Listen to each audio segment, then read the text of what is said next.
اس video کو دیکھنے کے بعد آپ کو بالکل واضح انداز میں سمجھ آ جائے گا کہ ایران اور امریکہ کے درمیان اصل مسئلہ کیا ہے، کن شرائط پر اختلاف ہے، اور کیوں یہ مذاکرات اتنے نازک اور اہم مرحلے پر پہنچ چکے ہیں۔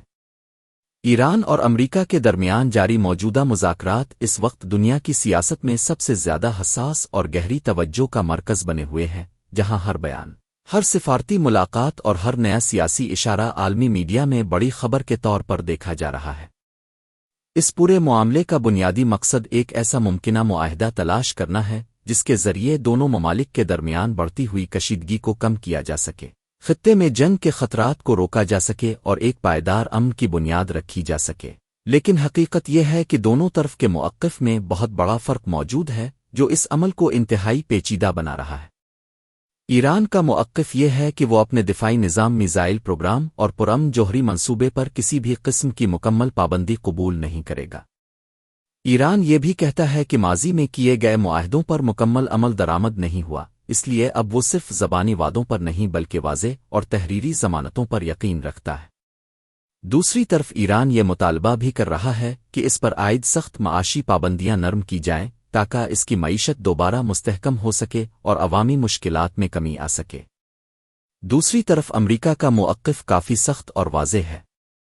امریکہ کا کہنا ہے کہ ایران کو کسی بھی صورت میں جوہری ہتھیار حاصل کرنے کی اجازت نہیں دی جا سکتی اور خطے میں موجود مختلف مسلح گروہوں کی حمایت بھی فوری طور پر بند ہونی چاہیے۔ اس کے علاوہ امریکہ یہ بھی چاہتا ہے کہ ایران اپنے علاقائی اثر و رسوخ کو محدود کرے تاکہ مشرق وسطی میں طاقت کا توازن برقرار رکھا جا سکے۔ اسی سخت موقف کی وجہ سے دونوں ممالک کے درمیان اعتماد کا فقدان سب سے بڑی رکاوٹ بنا ہوا ہے۔ اسی دوران سابق امریکی صدر ڈونلڈ ٹرمپ سے منسوب ایک بیان بھی میڈیا اور سوشل پلیٹ فارمز پر زیر بحث ہے، جس میں کہا جا رہا ہے کہ انہوں نے پاکستان کی تعریف کرتے ہوئے پاکستانی آرمی چیف کی خدمات کو سراہا ہے، تاہم ایران کے ساتھ مذاکراتی شرائط پر عدم اطمینان کا اظہار کیا ہے۔ اگرچہ اس طرح کے بیانات مختلف ذرائع سے گردش میں ہیں، لیکن ان کی سرکاری طور پر مکمل تصدیق ضروری ہوتی ہے، اس لیے انہیں سیاسی بحث اور میڈیا رپورٹس کے تناظر میں ہی دیکھا جا رہا ہے۔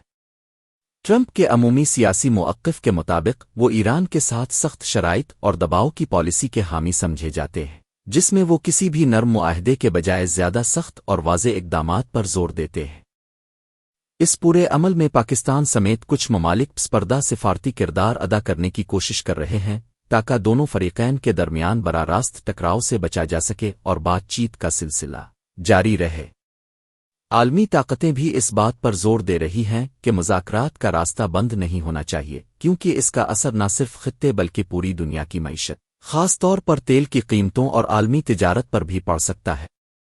مجموعی طور پر صورتحال یہ ہے کہ ایک طرف سخت بیانات، پرانا عدم اعتماد اور سیکیورٹی خدشات ہیں، جبکہ دوسری طرف امن کی امید، سفارتی کوششیں اور عالمی دباؤ موجود ہے۔ یہی تضاد اس پورے معاملے کو انتہائی نازک بنا رہا ہے، اور دنیا کی نظریں اس پر لگی ہوئی ہیں کہ آیا یہ مذاکرات کسی مثبت نتیجے تک پہنچیں گے یا پھر یہ کشیدگی مزید بڑھ کر ایک نئے بحران میں تبدیل ہو جائے گی۔ اگر آپ کو ویڈیو پسند آئے تو ویڈیو کو لائک کریں اور ضرور شیئر کریں۔